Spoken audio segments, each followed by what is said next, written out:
를 가르칩니다. 그 밑에 서문을 좀 한번 읽어보겠습니다. 같이 읽을게요. 시작. 인간은 누구나 자신의 약점을 감추고 싶어하는 본능입니다. 또한 망각의 동물입니다. 그러나 유대인들은 이 두 가지 면에서 이방인과 다르다. 기억하라는 하나님의 명령을 따르기 때문이다. 하나님께서는 기억하라고 하는데 좋은 일만 기억하라는 게 아니라 어려웠던 것, 힘들었던 것, 고난의 시절을 기억하라고 얘기하십니다. 잊어버리지 말아야 됩니다. 근데 기억해야 될 것 6가지. 첫 번째, 출애굽을 기억해라.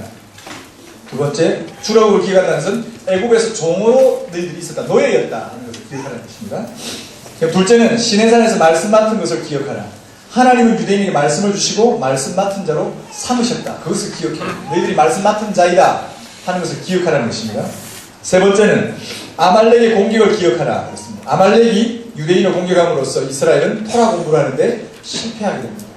그래서 그 일을 기억함으로 토라, 하나님 말씀이 얼마나 중요한 것인가를 기억하라. 이렇게. 네 번째는 금송아지 우상을 기억하라는 것입니다. 모세가 시내산에서 말씀을 받을 때에 패역한 유대인이 금송아지 우상을 만들어 하나님을 진노케 한 사건입니다. 유대인의 역사 속에서 가장 치욕적인 사건 중 하나인 이 사건을 기억하며 하나님 말씀에 더 충실해야 되는 것을 가르치기로 하는 것입니다. 그 다음에 다섯 번째는 미리암을 기억하라. 미리암이 모세를 중상모략했죠. 이방 여인과 결혼했다고 해가지고 들고 일어났습니다. 그랬을 때에 그가 문둥병이 되고 또 고치진 역사가 있습니다. 그럴 때 남을 결코 중상모략하지 말 것을 교훈하는 기억입니다. 여섯 번째, 안식일을 기억하라. 안식일은 주중에라도 계속 안식일을 잊지 마라. 무슨 얘기인가 하면 안식일을 내가 온전한 예배를 드리기 위해서 내가 지금 어떻게 살아야 될 것인가를 주중에도 그 안식일을 생각하면서 하나님 만날 것을 기억하면서 그렇게 잊지 말고 살아라 하는 얘기입니다. 그 밑에를 같이 한번 읽어볼게요. 저를 시작. 죄를 멀리하는 유대인은 항상 고난의 역사를 기억한다. 유대인 초중고등학교 학생들은 아침마다 기억해야 할 6가지 사건들을 외우며 기도한다. 따라서 이 6가지 사건들이 그들의 삶 속에 마음속에 죽을 때까지 각인된다. 유대인들은 과거를 잊어버린 자는 모든 것을 잃은 자로 여긴다. 그러니까 이 아이들 때 초중고등학교 때부터 6가지를 기도문으로 외우게 만들어요. 그러니까 출애굽 기억하고 시내산 말씀 받은 거 기억하고 아말렉 공격 기억하고 금송아지 우상 만들었던 거 기억하고 미리암을 기억하고 안식일을 기억하는 기도를 매일 아침마다 하는 거예요. 얘들의 몸에 배이도록 새겨지도록 정말 이들은 가르쳐 준다는 거예요. 내 자녀를 부지런히 가르치라. 진짜 부지런히 가르치는 거예요. 토 안 달고 그냥 그렇게 가르치는 거예요. 신명기 32장 7절을 아까도 한번 읽었는데 같이 읽읍시다. 시작. 옛날을 기억하라. 역대 연대를 생각하라. 내 아버지가 에게 물으라. 그가 내게 설명할 것이요 내 어른들에게 물으라. 그들이 내게 말하리로다. 첫째, 유대인은 수치의 역사를 기록하여 가르칩니다. 수치스러운 역사를 가르친다는 얘기입니다. 애굽에서 우리 조상은 노예였다는 것을 주시키고 유대인은 승리의 날보다 패배의 날들을 오히려 가르칩니다. 유대인의 역사는 고난의 역사였습니다. 보시면 그래요. 밑에 애굽에 400년 동안 노예 생활했죠. 모세를 따라 나왔는데 광야에서 40년 동안 방황했죠. 남북 분열이 이루어지고 하나님을 배반함으로 말미암아 아수르와 바벨론에게 포로로 잡혀갑니다. 노예가 되죠.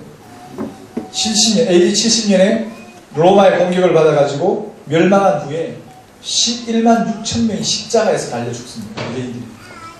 그래서 전 세계로 흩어져서 디아스포라가 됩니다. 또 유대인이 그렇게 디아스포라가 되었을 때에 유대인들이 갈 곳이 없어요. 그렇게 흩어진 이후에 한 200~300년 후에 로마에서 국교로 기독교가 정해지죠. 그러면서 그 전체 로마가 다스리는 자리에 유럽 이런 쪽에 유대인들이 머무를 장소가 없는 거예요. 왜냐하면 예수님을 죽인 종족들이 막 핍박을 당하니까. 그래서 오히려 그들은 바깥으로 나오지 못하게 만들고 게토라는 그런 지역을 만들어가지고 유대인만 집단으로 모아놓습니다. 못 나오게 만드는 거죠. 그런 압박의 세월을 겪었습니다. 그 다음에 1348년에 흑사병이 유행할 때 유대인들은 지난번에 청결릇이 대단하다고 그랬죠. 그렇기 때문에 거기는 패스트가 못 들어온 거예요. 그러니까 자기 유대인들 사는 데만 깨끗하니까 건강하니까 전민병이 안 도니까 바깥에 있는 사람들이 모함을 하는 거예요. 너희들이 우리 먹는 물에다가 이 병균을 탔지 않느냐. 이래가지고 100만 명을 학살해버렸어요. 100만 명 정말 작은 숫자 아니거든요. 또 히틀러가 1933년부터 45년까지 600만 명을 학살합니다. 엄청난 일을 벌입니다. 그렇죠? 그런데 이들은 그러한 수치의 역사를 가르칩니다. 왜? 잊어버리지 말고 기억하고 그것을 대비할 수 있는 지혜를 가져가는 것입니다. 저 밑에 내려와서 1948년 거기 한번 같이 읽어보겠습니다. 시작. 1948년 예루살렘이 내리다 보이는 언덕에 야드바센 대학살 기념관을 지었다. 그 위에 망각은 쫓겨남을 자처하나 기억은 구원함의 비밀이다라고 기록했다.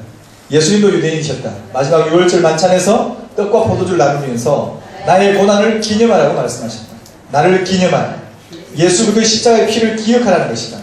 고난의 역사 교육은 신구약을 막론하고 하나님께서 말씀하시는 귀중한 교육 방법 중에 하나다는 것입니다. 그러면 왜 유대인은 고난의 역사를 기억하는가? 첫 번째 뭐예요? 자신들의 죄를 각성하기 위해서입니다. 거기서 에스라 9장 13, 14절, 13절 앞에 부분에 그렇습니다. 우리의 악한 행실과 큰 죄로 말미암아 이 모든 일을 당하였다. 바벨론 포로로 잡혀간 이유가 우리가 하나님 앞에 악을 행하고 죄를 지었기 때문에 그렇다. 그러니까 각성해야 된다. 그래서 우리가 어찌 다시 주의 계명을 기억하고 이 가정한 백성과 통혼하오리까 하면서 그것을 옛날을 기억하면서 자기들 죄를 기억하면서 이런 일을 범하지 않겠다라고 얘기합니다. 두 번째, 고난에서 구원해 주신 하나님께 구하기 위해서요? 감사하기 위해서입니다. 세 번째, 유비무환의 교육을 위해서 그렇습니다. 원수를 갚기 위해서가 아니라 다시는 고난을 겪지 않게 하기 위해서 평화시에 미리미리 준비해서 교육을 하라는 것입니다. 네 번째는 절망 속에서도 희망을 갖기 위해서 기억하라는 것입니다. 이전에 우리가 그렇게 어려웠던 때가 있었단 말이죠. 어려웠던 때가 있었는데 그때를 기억해 보니까 그렇게 어려웠어도 하나님께서 우리를 결국 구원해 주셨지 않느냐. 지금 우리가 이렇게 어려워도 하나님 또 우리를 구원하실 것이다. 그러니까 뭘 가져요? 희망을 갖게 되는 것이죠. 그렇기 위해서 뭘 교육해요? 고난의 역사를 교육해야 됩니다. 자, 그러면 고난의 역사를 교육하는 방법이 있습니다. 유대인들 어떻게 교육하는지 봅시다. 첫 번째는 절기를 통해서 교육합니다. 절기. 자, 이 그림을 한번 앞에 보시죠. 지금 이 모습은 유대인들이 주일, 안식, 우리는 주일이고 그들은 안식일 절기입니다. 매주 돌아오는 절기예요. 절기라고 하는 것은 무슨 얘기입니까? 우리의 설날이나 추석과 같은 그런 절기를 얘기하는 거예요. 근데 이들은 매주마다 그런 절기를 지킵니다. 풍성한 음식을 놓고 함께 나누면서 가족들이 모여서 절기를 지킵니다. 이때 아이들에게 말씀을 디베이트하고 전통을 가르치고 효를 가르치고 그러니까 고난의 역사를 가르치는 거죠. 또 지금 여기는 이 손가락 가지고 뭐 이렇게 하고 있죠. 무슨 얘기인가 하면 이게 6월절 때 이 포도주를 한 방울 똑 찍어가지고 이 접시에다 꽁꽁꽁 찍어요. 몇 개를 찍어요? 10개를 찍어요. 10개. 10개가 뭘까요? 애굽에게 내렸던 10가지 재앙을 내려요. 그래서 그걸 기억하는 거예요. 하나하나 찍으면서. 그런 절기를 통해서 아이들에게 고난의 역사, 우리가 종되었는데 하나님께서 이런 재앙을 통해서 우리를 애굽에서 나오게 해주십니다. 가르치는 거죠. 이건 6월절 때 이 사람들은요 삶는데 박사입니다. 삶기 박사, 뭐 우리 빨래 박사 뭐 이런 거 있죠. 진짜 유대인들은 청개월씩 투철합니다. 지금 뭐 하고 있냐면 자기 집안에 집기란 집기는 다 끄집어내가지고 삶을 수 있는 건 물에 다 들어가는 건 다 삶는 겁니다. 6월절 때 한 달 동안에 청소를 그렇게 하는 거예요. 한 달 동안에 집안에 있는 거 다 끄집어내가지고 햇빛에 말리고 먼지 털어내고 삶을 건 진짜 삶고 다 삶는 거죠. 이런 절기를 통해서 교육을 시키는 거죠. 또 지금 뭐 하는 장면인가 하면 왼쪽에 있는 분이 시어머니, 오른쪽에 있는 분이 며느리입니다. 6월절 한 달 동안 청소를 열심히 하고 부모님이 검사받고 있는 중이에요. 잘 했나 못했나. 그래서 어머니가 딱 봐서 아니다 하면 다시 해요. 근데 어머니들은요 비행기 타고 다니면서 검사합니다. 그 6월절이 있으려면 한 달 동안에 그 준비한 기간이 있어요. 그 한 달 동안 이 사람들 청소를 한 달 내내 청소하는 겁니다. 대단한 민족이죠. 그런데도 이들은 두말하지 않고 부모님에게 순종합니다. 이거 잘못됐다 다시 해라. 네, 다시 합니다. 철저히 교육되어 있어요. 그런 절기를 통해서 순종의 교육, 효교육, 고난의 역사 교육 다 있는 거예요. 두 번째는 고난의 역사 현장 교육입니다. 마사다라고 얘기하고 보십시오. 여기가 왼쪽에 있는 이 절벽이 마사다로 올라가는 절벽입니다. 완전히 깎아지는 절벽이죠. 이렇게 생긴 겁니다. 이게 모형으로 만들어놨는데 이 마사다라는 지역이 이렇게 생겼어요. 위가 평평하고 이렇게만. 이게 누가 만들었냐면 헤롯이 여름에 자기가 쉬려고 만든 그 휴양지입니다. 여기서 내려다보면 사해가 보여요. 사해 여러분 보셨어요? 와, 사해가 너무 아름다워요. 진짜 에메랄드 빛이에요. 그런 에메랄드 빛인데 너무너무 예뻐요. 그러니까 여름에 여기 조금 남쪽이거든요. 휴양 와서 쉬는 곳이에요. 도망가는 곳도 되는 것이죠. 근데 이 마사다가 어떤 곳인가 하면 AD 아까 70년에 티투스 장군이 로마 장군이 와서 예루살렘을 무너뜨립니다. 무너뜨렸을 때 960명의 사람들이 이쪽으로 도망합니다. 남쪽으로 내려가지고 마사다라는 지역에 올라가요. 이 지역으로 올라가는 거죠. 이 보시기 앞에 있는 요 조그만한 이게 줄 있죠. 저게 길입니다. 길. 그러니까 저런 길이기 때문에 다른 사람들이 올라오려면 저 길만 이렇게 차단을 해버리면 올 수가 없어요. 올라올 수 없는 요새 중에 요새예요. 그래서 이쪽 위로 헤롯이 이미 그런 다 준비를 먹을 양식이야 물이 공급되도록 해놨어요. 이게 보니까 수로가 있어요. 이렇게 물이 떨어지면 수로가 있어가지고 딱 밑으로 자동으로 저장되도록 만들어놨어요. 이 요새가. 그래서 물도 공급이 될 뿐만 아니라 식량도 공급이 되어 있었어요. 960 올라갔어요. 3년 동안 저항을 했어요. 3년 동안. 그랬는데 이 로마 군인들이 어떤 방법을 썼냐니까 이래 높은 데를 밑에서부터 땅을 쌓아 올라가는 거예요. 이해가 되세요? 그러니까 높은 땅을 쌓아가지고 그 위에 공성터를 놓고 이 벽을 거무는 거예요. 그러니까 공사를 엄청나게 오래 하는 거죠. 그 처음에는 공사를 누가 했냐니까 로마 자기들이 했어요. 그러다 보니까 위에서 돌을 던지니까 자기 상처나거든요. 머리 있어요. 로마가 유대인들을 데리고 와서 공사를 시킨 거예요. 그러니까 이 유대인들이 자기 종족을 죽일 수는 없잖아. 그래 가만히 기간만 기다리는 거예요. 하루가 가고 이틀 가고 1년이 가고 하면서 점점 올라오는 거예요. 이제 정말 이제 치고 들어오기 얼마 남지 않았어요. 그때 거기에 있던 그 960명의 총 지휘자가 얘기를 하는 거예요. 우리가 이렇게 도망와서 이렇게 항전을 한 것은 로마의 노예가 되지 않기 위해서다. 로마의 노예가 되느니 차라리 우리가 죽자. 그래서 첫 번째 연설을 했을 때 사람들이 동조를 안 했어요. 왜냐면 아내도 있고 아이들도 있고 하니까 어떻게 다 죽냐. 두 번째 또 연설을 하고 났을 때는 그때 다 결의를 합니다. 그럽시다.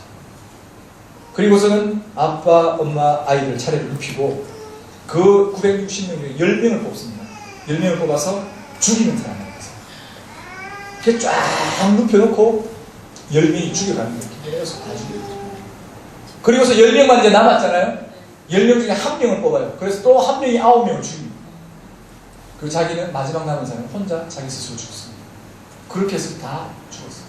이렇게 결국 며칠이 지나서 로마 군인들이 거기를 뚫고 들어왔을 때에 가지런히 960명이 죽어있는 모습을 보면서 그 로마 장군이 고백을 합니다.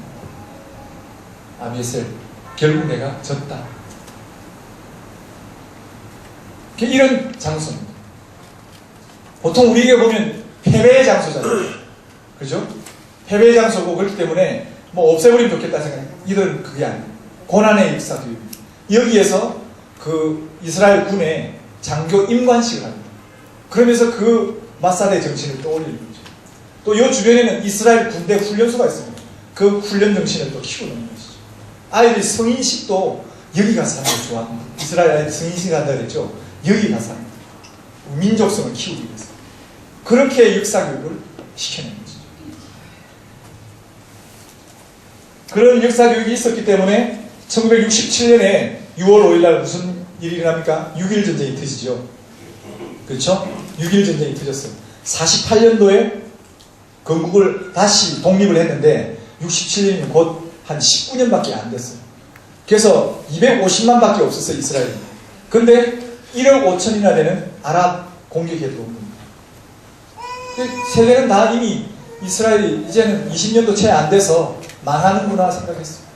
그런데 그 미국에 있던 한 유학생이 집을 꾸리는 것을 보고 교수가 말립니다. 야, 너 혼자 간다고 무슨 그 전세가 달라지겠느냐. 그냥 네가 열심히 공부해가지고 다음에 네가 영향력 있게 내 민족 도움 되지 않냐. 가지 마라. 근데 이 학생의 대답이, 교수님, 이 전쟁, 민족의 어려움이 있을 때에 내가 그 자리에 가지 않으면 다음에 우리 아들이 내게 물을 겁니다. 아까 물었잖아요. 아버지에게 물어보라고. 얘들 묻거든요. 거기에 대해서 내가 답할 말이 있어야 돼요. 우리 아들이, 아빠, 우리 민족이 그렇게 어려움을 치면서 아빠는 어디 계셨어요? 물어본다면 난 답할 얘기가 있어야 되기 때문에 전쟁에 가야겠습니다. 그걸 짐 싸고 가는 거예요. 그래서 6일 만에 이스라엘이 승리했잖아요. 1억 5천 대 250만 싸움에서 이스라엘이 이깁니다. 무언 교육이에요? 고난의 역사 교육을 통해서 그들의 정체성, 유대인으로서의 삶을 배웠기 때문에 가능한 말이죠. 자, 그 다음에 넘어갑시다. 고난의 역사 박물관입니다. 여기 한번 보시죠. 앞에 박물관 가면 이런 사진들이 많이 걸려있어. 지금 뒤에 있는 독일 병사가 앞에 있는 유대인 하나를 놓고 기죽기죽 웃고 있어요. 뭐하기 때문에? 이렇게 지금 옆에 누워있는 사람들은 이미 한 명씩 죽여오고 온 거예요. 유대인들 죽어 누워있고 이 사람 차례야지. 차례인데도 끝까지 말씀 듣고 기도하는 모습을 보면서 야, 네가 기도해봐야 니를 살려주냐? 이러고 지금 뒤에 웃고 있는 거예요. 이런 고난의 시간들이 있었고, 또 누워있는 거 한번 보십시오. 다 죽은 사람들입니다. 이스라엘입니다. 이렇게 학살을 당했어요. 이런 사진들을 박물관에 전시를 해놓고 가르칩니다. 제가 갔던 박물관 중에 이름이 하나가 The Museum of Tolerance, 관용의 박물관. 관용의 박물관. 이들은요 철저하게 관용합니다. 대신에 기억합니다. 용서는 하되 기억합니다. 용서 안 하면 이 사람은 지혜롭잖아요. 용서 안 하면 누구 손해? 여러분 잘 생각해 보세요. 누군가 남편에게 내가 꽁한 마음이 있었어요. 그럼 누가 상처 입어요? 자기가 당하는 거죠. 그래서 이들은 지혜로워서 용서하지 않음으로 인해서 자기가 그런 고통을 당하지 않아요. 용서하는 거예요. 대신에 반드시 기억합니다. 다시 그런 일이 있지 않다. 넘어갑시다. 고난의 역사를 기억하는 특수한 방법들을 고안해냅니다. 어떤 방법을 고안해내니까 여기 한번 보세요. 지금 이 신랑입니다. 신랑. 결혼식이에요. 결혼식 때 이 이스라엘 사람들, 유대인들은요 결혼식이 자기 인생에서 가장 기쁜 날이라고 생각해요. 그래서 춤을 추고 막 즐거워서 합니다. 근데 여기 한번 보십시오. 결혼식 마지막 단계에 가면 이렇게 요 밑에 빨간 보자기 하나 보이죠? 저게 뭐가 들었냐면 거기에 유리로 된 포도주 잔이 들었어요. 포도잔을 이제 지금 뭐라고 말하고 마이크에 말하고 난 다음에 신랑이 확 밟아서 깨트립니다. 그게 티샤바브입니다. 티샤바브가 뭔가 하면 한 절기 중에 하나인데 예루살렘 성전이 무너진 것이 두 번 있습니다. 첫 번째 BC 586년에 솔로몬 성전이 무너졌어요. 두 번째 아까 언제요? AD 70년에 티투스에 의해서 또 한 번 무너집니다. 그 두 번 무너졌죠. 근데 우연이 아니라 하나님의 섭리였겠죠. 그 무너진 날짜가 아부월 9일이었대요. 둘 다. 연도는 다른데 똑같은 아부월 9일날 첫 번째 성전도 무너졌고 두 번째 성전도 무너졌답니다. 그런데 이들은 왜 그것을 기념하냐면 그 예루살렘 성전이 풍요가 나오는 곳이다. 포도주잔은 뭐예요? 포도주가 들어가면서 포도주는 풍요로움을 얘기합니다. 기쁨을 얘기하는 것이죠. 그래서 곧 이 이스라엘 사람 유대인들은 어디로부터 풍요와 기쁨이 나오는가 하면 예루살렘 성전 하나님이 계신 곳으로부터 그 기쁨과 풍요가 나온다고 생각합니다. 그런데 예루살렘 성전이 무너졌다는 것은 무슨 얘기입니까? 그 풍요가 깨어졌다는 것이죠. 기쁨이 사라졌다는 얘기입니다. 그래서 티샤바브 그날은요 24시간 금식합니다. 24시간 금식하면서 1년 중에 가장 슬픈 날로 얘기해요. 근데 아이러니하게 이들은 결혼식이 가장 기쁜 날이라고 했는데 그 가장 기쁜 날, 가장 슬픈 날을 기억하는 거예요. 그게 고난의 역사를 기억하는 거예요. 가장 기쁠 때에 너희들이 그렇게 가장 슬펐던 데를 잊어버리면 안 된다는 거예요. 그래서 그 포도주잔은 예루살렘 성전을 상징하고 그것을 밟아 깨뜨림으로 인해서 내가 그날을 잊지 않겠습니다. 내가 가장 기쁜 날에도 나는 그 고난의 역사를 잊지 않겠습니다. 그런 고백. 대단한 사람들. 그 밑에 말씀을 읽어봅시다. 54페이지에 시편 137편 5절과 6절을 그렇게 지금 이 신랑이 이 말씀을 선포하면서 서약하는 겁니다. 안 잊어버리겠다. 읽어보겠습니다. 같이 읽읍시다. 시작. 예루살렘아 내가 너를 잊을진대 내 오른손이 그의 재주를 잊을지로다. 내가 예루살렘을 기억하지 아니하거나 내가 가장 즐거워하는 것보다 더 즐거워하지 아니할진대 내 혀가 내 입천장에 붙을지로다. 오른손에 재주가 없어지면 못 먹고 사는 거죠. 손이 고자서 이제 내가 해오는 일을 못한다는 얘기고요. 그 다음에 예루살렘 기회가 나면 어떻게 되냐면 혀가 입천장에 붙는다. 무슨 얘기예요? 혀가 입천장에 붙는다. 아시는 분? 죽으면 그렇게 돼요. 죽으면 그렇게 된다고. 그렇게 죽음을 담보해놓고 예루살렘을 기억합니다. 곧 예루살렘은 무엇이 있습니까? 성전이 있고 그 성전은 하나님이 거하신 곳이고. 그래서 요즘도 이스라엘 그 유대인 집에 가보니까 벽에다가 예루살렘 그 황금돔 있는 데 있죠. 그 홍목의 벽 있는 그 부분을 사진을 찍어서 걸어놔요. 벽에다가. 그리고서 기도할 때는 그 그림 앞에서 와서 기도해요. 집에서 기도합니다.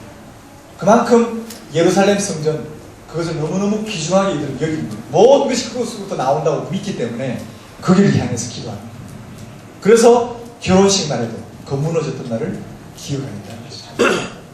자, 왜 인간에게 고난이 중요한가? 같이 읽읍시다. 밑에 한번 읽겠습니다. 시작. 하나님의 말씀이 영혼의 양식이라면 고난은 인간의 영적 그리고입니다. 그리고도가 아니고 그리고 인격적으로 성숙하게 만드는 도구이며 과정이다. 또 읽어갑시다. 시작. 유대인이 6월절날 삶은 계란을 먹는 이유도 계란이 불을 가할 때에 단단해지듯이 그들의 신앙도 고난의 불에 가해졌을 때 더 단단해진다는 사실을 자기들에게 가르치기 위함이다. 인간은 고난을 경험하며 깊은 생각의 사람, 철학자가 된다. 재밌는, 그죠? 다른 음식들은요, 다 열을 가하면 흐물흐물해지는데 계란만큼은 열을 가해도 단단해진대. 그래서 6월절 날에 그 계란을 먹는 거예요. 우리는 9월절 날 먹죠. 근데 이들은 6월절 날 먹어요. 재밌습니다. 자, 5가지 왜 고난을 가르치는가 읽읍시다. 시작. 고난은 인간의 타락과 교만을 절제시킵니다. 그 다음에 사상은 사막에서 나옵니다. 고난은 지혜를 낳게 한다. 고난은 인내와 의지를 강하게 키운다. 고난은 감사의 사람으로 만든다. 그렇기 때문에 이들은 철저하게 고난의 역사 교육을 시키고 있면서 그 평안한 때에 어려운 때를 준비할 줄 아는 지혜를 그들이 가지게 되는 것입니다. 자, 여러분들 나누어드린 쉐마 가정예배 순서 요거 같이 보면서 함께 나누겠습니다.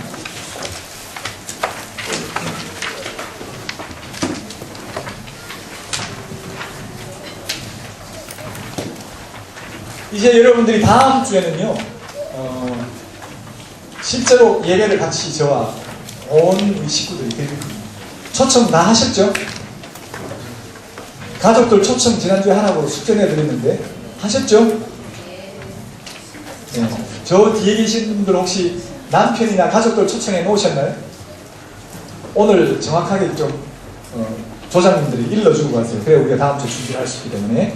자, 그러면 체마 가정예배 순서를 보면서 어떤 의미가 그 안에 들어있는지를 함께 살펴보겠습니다. 첫 번째는 예배를 준비하면서 정결의식을 갖습니다. 정결의식을 갖는데 정결의식은 뭔가 하면 우리가 이제까지 배웠던 것처럼 가정은 성전이고 식탁은 제단이다. 그래서 그렇게 우리가 예배를 드린다는, 가정 안에서 예배를 드린다는 얘기입니다. 한번 읽어볼게요. 같이 소리내서 읽읍시다. 시작. 집안을 깨끗이 청소한 일은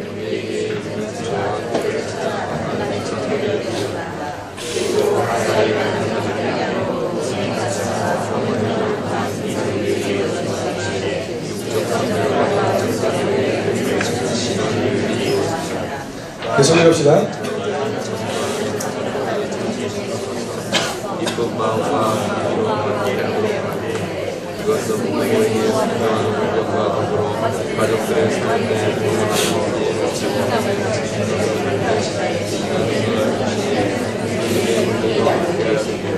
계속 읽읍시다. 자녀들이 쉽고 작은 일로 시작해서 점차 더 오래 걸리는 어려운 일도 하도록 하게 하라. 예를 들어 어머니가 아들에게 설거지를 시켰더니 세제 거품이 깨끗이 씻어지지 않아 다시 해야만 하는 상황이 반복된다 할지라도 귀찮아하거나 거절하지 말고 가르치고 또 가르쳐라. 익숙해지기까지 자녀들의 인내보다 부모 인내가 더 필요하다. 성전 청소는 하나님께서 자녀들 둔 부모에게 인내를 가르치는 방법이기도 하다. 그리고 자녀들에게 어떻게 철저하고 즐겁게 일하는지를 가르치는 것은 가정의 행복에 공헌하려는 그들의 노력을 받아들이는 것이기도 하다. 그래서 정말 저희들이 가정 예배를 드리기 전에 지난번 말씀드린 것처럼 5주 동안 청소만 했어요. 5주 동안. 그것도 24평 아파트를 한 번 청소할 때 2시간씩. 정말 청소만 했는데도 가정의 분위기가 바뀌어요. 달라져. 근데 그 청소를 그냥 일반으로 할 때처럼 우리 애들은 이제 크니까 야 청소해! 이게 아니고 청소하기 전에 손을 잡고 기도하는 거죠. 우리가 왜 청소해야 되냐? 우리 가정은 성전이기 때문에 깨끗해야 됩니다. 그리고 우리 가정 안에 들어와 있는 누룩을 제거하는 작업이 청소다. 그러니까 먼지 하나하나 구석구석 누룩을 제거해야 돼요. 왜? 누룩은 조금이라도 남아있으면 그것이 또 번져서 우리 가족 전체를 힘들게 할 것이기 때문에 그렇다. 사탄이 그렇게 우리에게 죄악을 넣고 그 죄가 우리 가정을 힘들게 만들 것이기 때문에 그렇다. 그걸 교육하는 것이죠. 그러면서 구석구석 닦아라. 그렇게 가르칩니다. 그래서 기도를 딱 하고 시작. 주님, 우리가 이제 청소를 시작합니다. 우리 가정에 들어있는 누룩을 제거할 뿐만 아니라 우리 마음의 누룩도 제거할 수 있도록 축복해 주시고 우리의 죄악을 깨끗이 하여 주옵소서 하고 기도를 시작하고 기도로 청소를 합니다. 그 청소를 하는데 평상시와는 달라요. 아이들이 왜 청소해야 되는 이유와 근거가 있잖아요. 그러니까 아이들이 청소를 재밌게 해요. 저 뒤에 우리 아들이 앉아 있는데 장남이 우리 중인데 한양하는데 제가 한 2주쯤 되니까 누나 침대 매트리스를 번쩍 들어올리더니 그 밑을 닦여요. 먼지가 그래도 너무 많으니까. 근데 우리는 엄두를 못 내고 있었는데 그 위를 들어서 닦는 거예요. 또 지나니까 피아노를 끄집어내고 피아노 뒤에 또 그게 힘들잖아요. 거기를 또 닦고 그렇게 자기가 알아서 하는 거예요. 왜? 개념을 아니까. 왜 청소해야 되는지 아니까 아이들이 해요. 그렇게 청소를 하는 것입니다. 그죠? 그 다음에 그 청소하는 동안에 엄마는 뭐 하냐 하면 저녁 만찬을 준비하는 거예요. 아빠하고 아이들은 청소하고 엄마는 만찬을 준비하고. 그래서 아이들이 청소를 해가면서 엄마가 만들고 있는 맛있는 음식 냄새를 맡으면 또 기대감이 생기는 거죠. 야, 오늘도 무슨 요리가 준비되고 있나.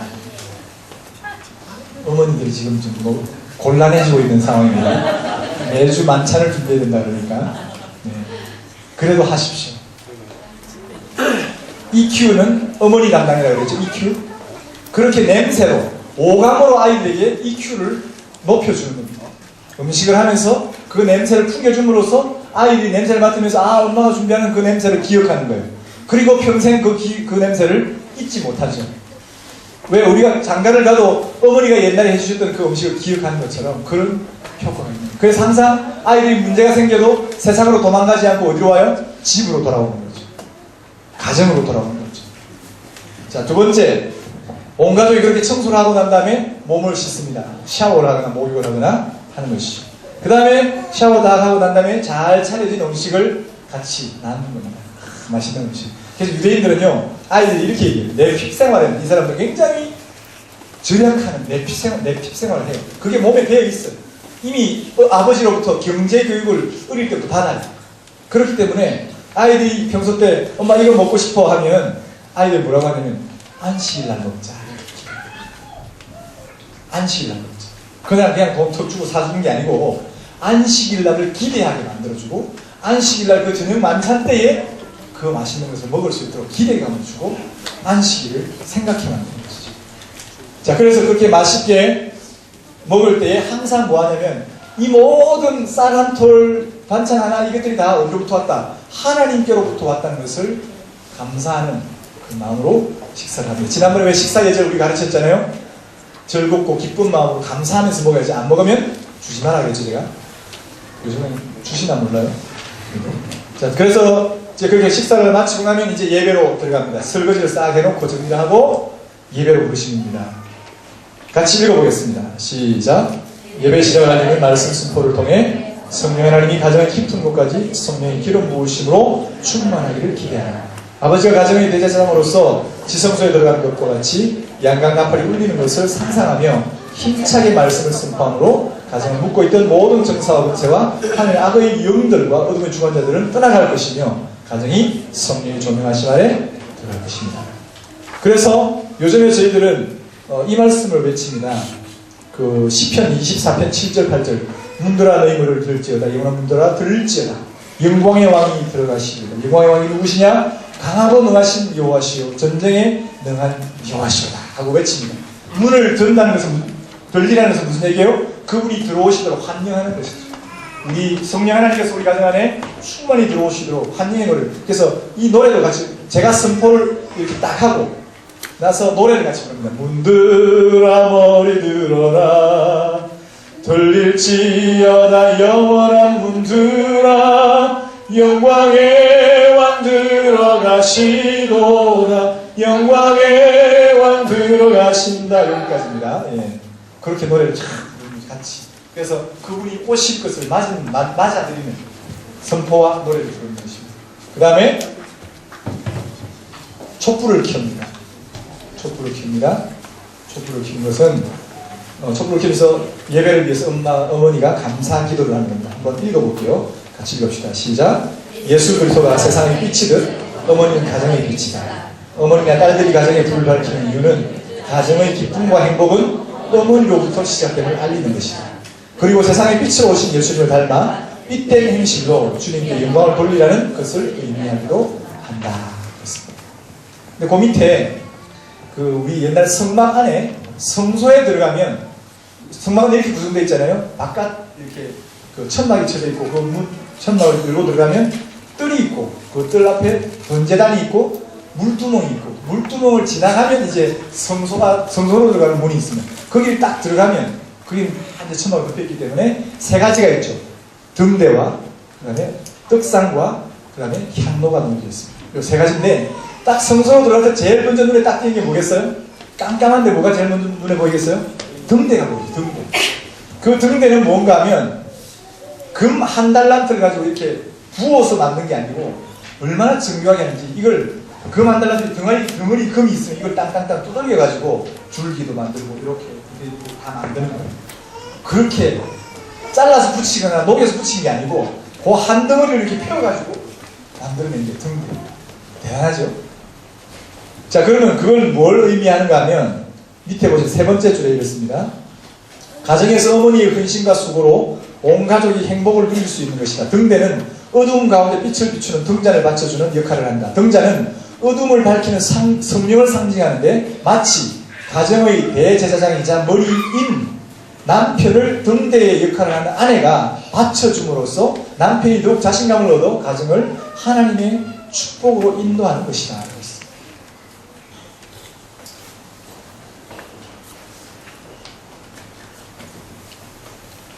그러니까 아내가 등대가 되고 그 위에 올라가 있는 등자는 남편이에요. 그래서 아내가 딱 받쳐줌으로 인해서 남편의 역할을 잘 할 수 있도록 도와주는 그런 의미가 그렇게 들어있다는 것입니다. 그리고 어디에 좀 여러분들 읽어보시고요. 그 다음에 어머니가 기도합니다. 온 가족이 안전에 지켜주시는 걸 기도하고 여러 가지 감사의 고백들을 드리면서 기도하고 그 다음에 우리 가정에 자손 대대로 성령의 불이 활활 타오르기를 사모하며 예배를 위한 성령의 임재를 촉구하는 간구의 기도를 어머니가 합니다. 불을 붙이고 난 다음에 하는 거예요. 자, 여기 한번 보십시오. 우리 가정이 초창기 때 예배 드리는 모습입니다. 예배로 부름을 할 때 찬양하는 모습이고요. 그 다음에 촛불기도, 그 다음에 여기 저희 집에 있던 걸로 그냥 했어요. 집에 있던 걸로 이렇게 만들었어요. 집에 있는 게 저렇게 좋은가 이렇게 생각하실지 모르지만 그냥 평소 때 우리 집에 놓고 쓰던 거예요. 그때 또 마침 그 1월달 초였어요. 그렇기 때문에 크리스마스 때 해놨던 좀 이렇게 초가 있고 뭐 장식들이 있어가지고 이렇게 만들어가지고 시작을 했어요. 그냥 뭔가 대단한 걸 다 준비해서 하려고 하지 말고 집에 있는 것을 이용해서 그냥 한번 해보시면 되는 거예요. 그죠? 그렇게 준비를 했고요.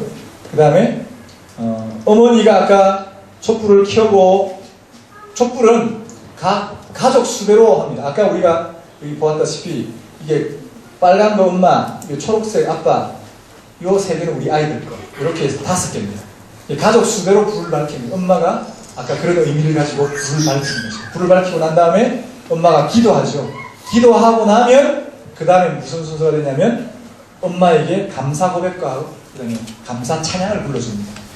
어머니를 높이는 거예요. 그러니까 아까 그 등대가 한 덩어리였는데 두들기고 또 두들겨가지고 그런 등대의 모습으로 갖춰진 것처럼 어머니가 가족을 위해서 일주일 내내 또 두들겨지고 또 두들겨지면서 자기를 헌신했던 그것에 대해서 가족 전체가 감사를 표현합니다.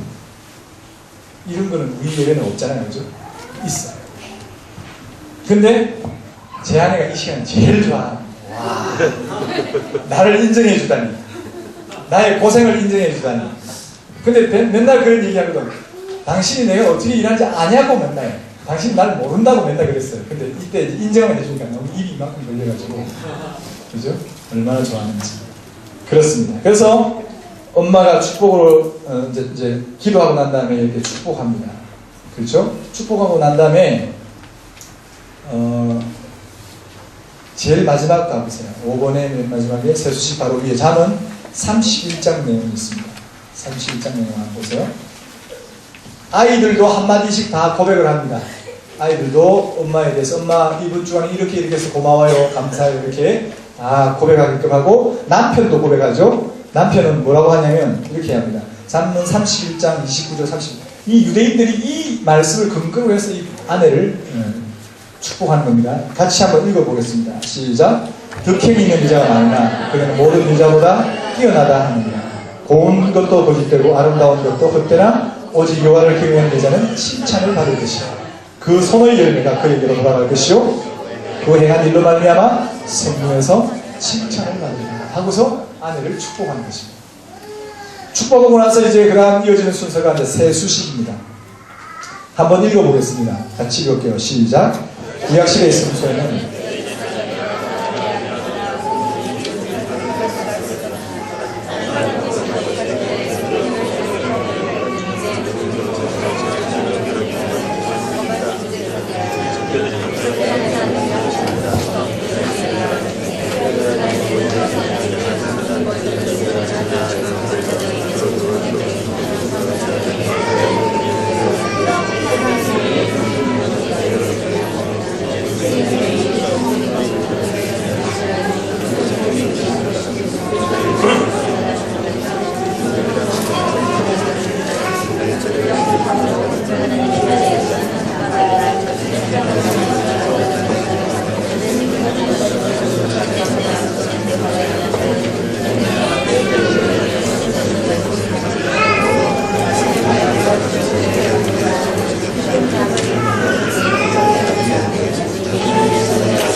네, 그렇습니다.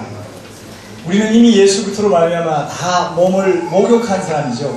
그 예수님께서 그 세족식 하실 때 베드로가 몸도 다 씻겨주세요 그러니까 너는 이미 목욕하였기 때문에 발만 씻으면 된다 그랬잖아요. 마찬가지입니다. 우리가 이렇게 세수식을 하는 것은 그런 의미를 가집니다. 우리가 세상에 살면서 우리가 알게 모르게 지었던, 손으로 지었던 죄, 발로 지었던 죄, 몸으로 지었던 죄들을 씻어내는 그런 작업을 상징하는 것이 세수식이죠. 그리고 세수식을 하는 모습을 한번 보겠습니다. 제가 우리 가정에 이렇게 이제 세수식을 손으로 씻고 있는 장면입니다. 그리고 손을 씻으면서 소리내서 자기 죄를, 한 주간의 죄를 고백하게 해요. 하나님, 이번 주간에 이렇게 해서 하나님 앞에 죄를 지은 걸 용서해 주시고, 그래서 이렇게 기도하게 만들죠. 우리 딸이 지금 그렇게 세수식을 하고 있는 모습이고요. 이건 좀 이따 하고, 세수식을 하고, 그 세수식을 할 때 아버지는 뒤에서요, 사제의 선포를 해주셔야 돼요. 시작하기 전에는 시편 24편 4절 6절 같이 한번 읽어보겠습니다. 시작. 곧 손이 깨끗하며 마음이 청결하며 뜻을 의탄한 데 두지 아니하며 거짓 맹세하지 않는 자로다. 이는 여호와를 찾는 족속이요 야곱의 하나님을 구하는 자로다. 손이 깨끗한 자다 이렇게 표현할 때 그걸 선포하고 시작합니다. 그러면서 야고보서 4장 8절 하나님을 가까이 하라 그리하면 너희를 가까이 하시리라. 죄인들아 손을 깨끗이 하라. 두 마음을 푸른 자들아 마음을 순결케 하라. 선포를 해줍니다. 그래서 그 선포한 다음에 아버지는 뒤에 계속해서 그 회개의 촉구에 대한 얘기를 하고 씻어주셨다는 사실에 대해서 계속 반복해줍니다. 그리고 나서 중요한 것이 뭔가 하면 이제 세수식을 하고 나온 다음에 가족들이 이렇게 서 있습니다. 같이 서 있다가 이제 나 혼자서 하나님께 고백은 했지만 내가 부모님에게다가 아니면 우리 형제들 간에 어떤 용서를 구해야 될 것이나 용서를 받아야 될 것이 있고 화해해야 될 것이 있으면 요 세수식을 맡고 난 다음에 서로 화해하는 시간을 갖습니다. 그래서 이번 주에 내가 이렇게 너무 화를 내서 미안해 하고 아내에게 그렇게 고백을 한다든지 또 자녀들 간에도 그렇게 화해하고 용서하고 화해하는 시간을 서로 갖게 만들어요. 그래서 그 안에서 한 주간이 지나기 전에 우리 가정에 있는 모든 그런 서로에게 상처 주고 죄지었던 부분들을 씻어내는 깨끗하게 해내는 그런 작업을 하는 것이죠. 그리고 난 다음에 이제 그 장으로 넘겨봐 보세요. 네 번째 장에 오시면 이렇게 되어 있습니다. 그 보혈을 지나 8번에 보니까 보혈을 지나 찬양을 부르면서 식탁으로 돌아와서 앉습니다. 보혈을 지나 하나님 품으로 예수님의 보혈을 상징하고 생각하면서 우리 죄가 깨끗이 씻어졌다는 사실을 또 한 번 더 확정하면서 그렇게 하나님 앞에 나가는 것이죠. 그리고 요 세수식을 할 동안에 아까 언제 마치고 세수식을 했어요? 엄마 축복한 다음에 아버지가 손이 깨끗한다는 이렇게 하면서 선포하고 난 다음에 그 세수식을 할 동안에는 아이들 침묵을 하나님하고 나 안에서 해결해야 될 문제이기 때문에 침묵할 수 있도록 도와주셔요. 그래서 떠들거나 장난치지 않도록 이렇게 그냥 움직이기 때문에 그런 일이 있을 수 있습니다. 침묵하도록 하고 보혈의 찬양을 부르면서 하나님 나가도록 그렇게 하시면 되겠습니다. 다음이 애찬식입니다. 애찬식 같이 한번 읽어보겠습니다. 애찬식 밑에 첫 번째 부분 읽겠습니다. 시작. 가정의 모든 축복은 예수 그리스도로 나누는 것이며 그 분의 흘리신 피와 은혜를 통해서 우리 가정에 오는 것입니다. 이 시간은 주님의 만찬을 기념함으로써 예수님의 보혈의 의미를 온 가족이 함께 나누며 자녀들이 예수 그리스도의 고난, 부활을 온전히 믿음으로 구원의 반석 위에 세워지게 하고 몸과 마음을 성결케 하는 거룩을 더욱 깊이 묵상하게 합니다. 그래서 애찬식을 합니다. 먼저 잔을 나누는 거죠. 저희들이 가지고 있던 것으로 이렇게 준비를 해서 했습니다. 이 안에 포도 주스를 담고 먼저 이 주전자, 포도 주스가 담긴 주전자를 들고 축사합니다. 축복 기도를 하는 것이죠. 그래서 기도할 때는 이 포도주의 의미는 두 가지인데 구약적으로는 아까 얘기했던 것은 풍요와 기쁨입니다. 그래서 한 주간 동안 하나님께서 우리에게 허락하신 그 풍요로움과 기쁨에 대해서 감사하고 두 번째는 신약적으로 예수 그리스도의 흘리신 피, 십자가의 보혈을 의미하기 때문에 그것을 또 기념하면서 우리를 위해서 피를 흘리신 하나님께 감사의 기도를 드립니다. 그렇게 하고 난 다음에 기도하고 따릅니다. 이렇게 따라서 순서대로 아이들에게 줄 때는 항상 아이들이 두 손으로 받을 수 있습니다. 이것도 식탁에서 예절 교육입니다. 한 손으로 떡 받고 이렇게 하지 않고 두 손으로 할 수 있도록 그렇게 가르치는 거죠. 잔을 나누고요. 그 다음에 떡을 똑같이 들어 축사합니다. 떡은 두 가지 의미입니다. 똑같이 이 떡이 하나님께서 만드셨고 하나님께서 우리에게 일용할 양식을 공급해 주셔서 지난 주간을 은혜 가운데 보내게 하시니 너무 감사하다 하는 것 구약적인 의미. 신약적인 의미는 생명의 떡으로 오신 예수님의 그 몸을 상징하는 것이기 때문에 우리를 위해서 십자가에서 찢기신 그 예수님의 몸을 상징하고 기념하면서 그분께 감사하고 또 부활하신 그분을 한 번 더 기념하면서 기도하는 것입니다. 그러고 나서 또 이렇게 나눌 때에 두 손으로 받고 나눌 수 있도록 그렇게 합니다. 자, 그 다음에 이어지는 것이 성경 말씀 디베이트. 영어로는 디베이트고요. 히브리어로 디베르입니다. 디베르를 하는 것이 성경 말씀 디베르를 하는 것입니다. 디베르는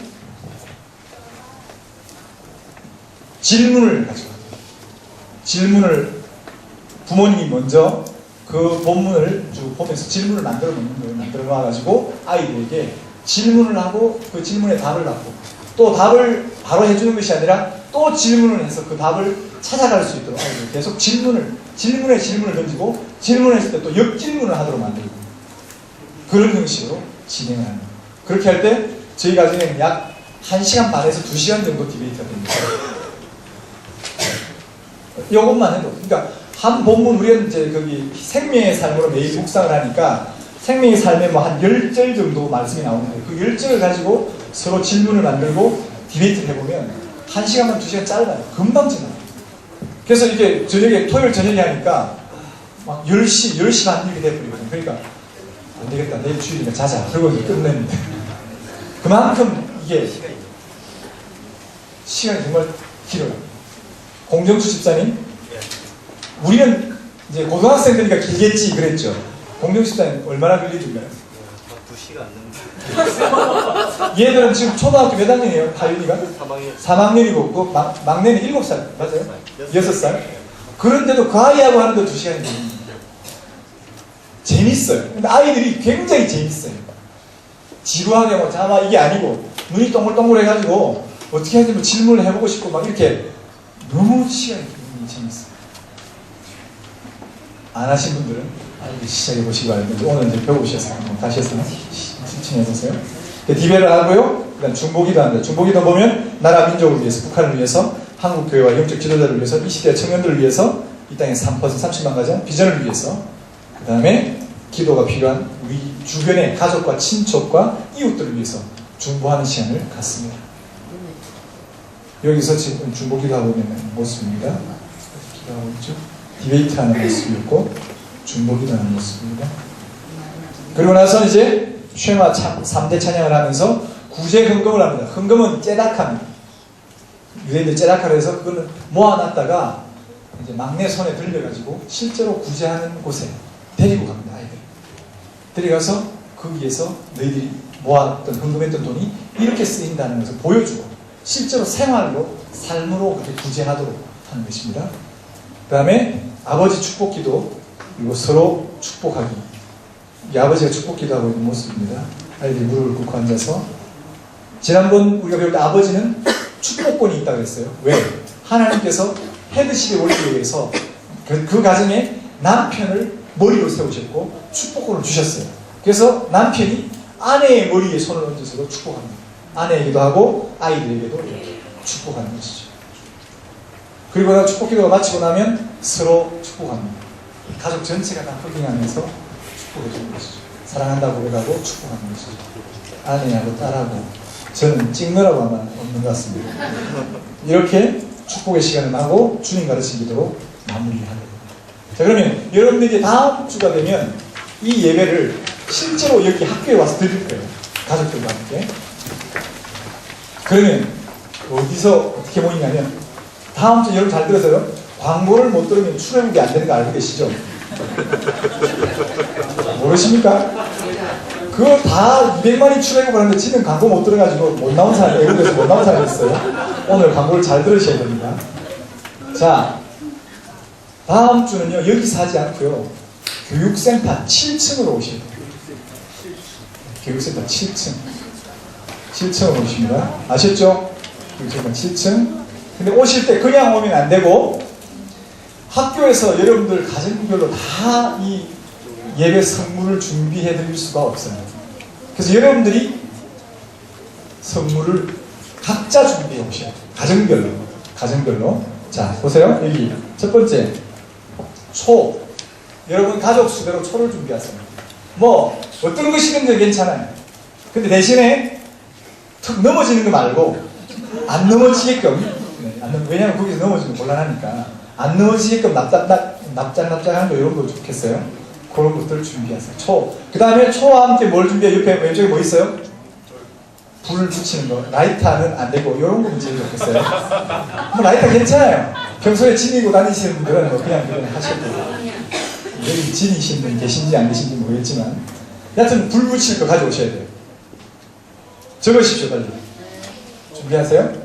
초와 가족 수만큼의 초와 그 다음에 불 붙일 수. 이거 뭐 집에 웬만한 하나씩 있죠.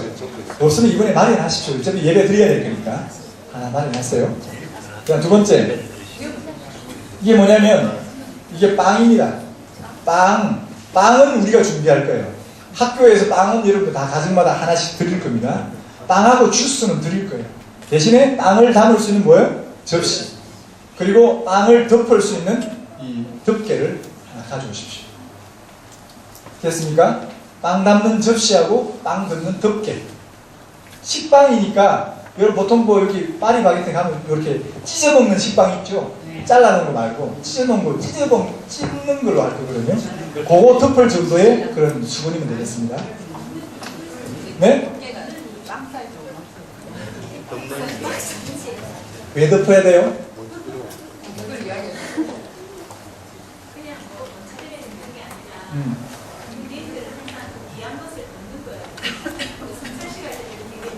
네네.